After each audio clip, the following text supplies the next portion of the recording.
Goeiemôre Beleef familie, ek hoop jy het so ver 'n uitstekende week gehad en jy geniet jou Saterdag. Nou, ons kom vandag aan die einde van hierdie week se ruimteritmes en ek wil afsluit met iets wat ek dink ons almal soms nodig het om net te hoor, soms net te kan onthou. En dit is dat God is nog nie klaar nie. Hy is nie klaar met jou nie, hy is nie klaar met my nie en hy is ook nie klaar met die mense rondom ons nie. Nou Paulus skryf aan die gemeente van Filippi en hy sê die volgende: Ek dank my God elke keer wanneer ek aan julle dink. Altyd, in elke gebed van my, vir julle almal, bid ek met blydskap oor julle deelname aan die evangelie, van die eerste dag af tot nou, juis omdat ek hiervan oortuig is, dat hy wat 'n goeie werk in julle begin het, dit sal voltooi tot op die dag van Christus Jesus. Nou ek hou van Paulus se sekerheid. Hy sê hy wat die goeie werk in julle begin het, met ander woorde die werk wat Christus in julle begin het. Nou Paulus kyk na hierdie mense en sien nie net wie hulle nou is nie, hy sien mense met wie God besig is. En nie net wie hulle nou is nie, hy sien mense met wie God besig is. En dit is belangrik, want ons kyk maklik na groei soos 'n foto. Ons neem iemand op een oomblik waar, en dan snapshot ons hulle, en hulle raak net daai fotootjie, en dan sê ons, hier is jy, en hiermee sukkel jy, en hier het jy gefaal, en hier moet jy nog verander, maar hier is jy stak in hierdie foto, in hierdie prentjie, en dan maak ons gevolgtrekking. Maar God kyk nie meer so na ons verhaal nie. Hy kyk nie so na mense nie. Hy weet waar daai persoon begin het, hy weet waarmee hy nou besig is in daai persoon se lewe, en hy weet ook waarheen hy besig is om daai persoon te neem. En dit beteken nie dat alles in ons lewens net eenvoudig aanvaarbaar is omdat God nog besig is met ons nie. Nee, inteendeel, die hele punt is dat God besig is om ons te verander.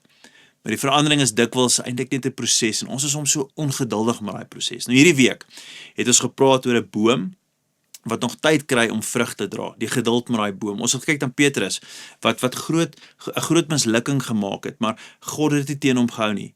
Ons het gesien dat groei soms onder die oppervlak gebeur voordat ons dit werklik aan die buitekant kan sien, en ons het ook geleer om eers na ons eie foute te kyk voor ons andersin uitlig. En gister Vrydag se oordeenking het Paulus ons herinner aan mense, dat ons mense met sagmoedigheid moet help opstaan wanneer hulle struikel.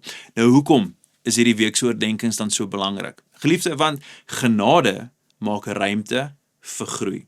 Môre gaan ons hierdie gesprek verder vat wanneer ons praat oor die gedagte van gee my kans, God is nog besig met my, gee my kans, daar is nog ruimte vir groei. Maar voor ons daar gaan kom, wil ek hê jy moet vandag aan iemand dink met wie jy dalk 'n bietjie ongeduldig geraak het. Met wie jou geduld opgeraak het. Dalk is dit jou kind, dalk is jy huweliksmaat, 'n vriend of 'n vriendin, iemand in jou gemeente, iemand met wie jy Sondag saam, julle saam daar in die kerk en julle sit 'n bietjie vas, of dalk is dit jyself. En onthou, jy kyk dalk vandag na 'n plek waar daar nog baie werk is, maar God, hy kyk ook na daai werk, maar hy weet hy het reeds begin met dit. En daarom kan ons vir mense ruimte gee, om sonder dat ons moet dink, daar is nie meer ruimte vir groei nie, weet dat God is nog besig met daai persoon.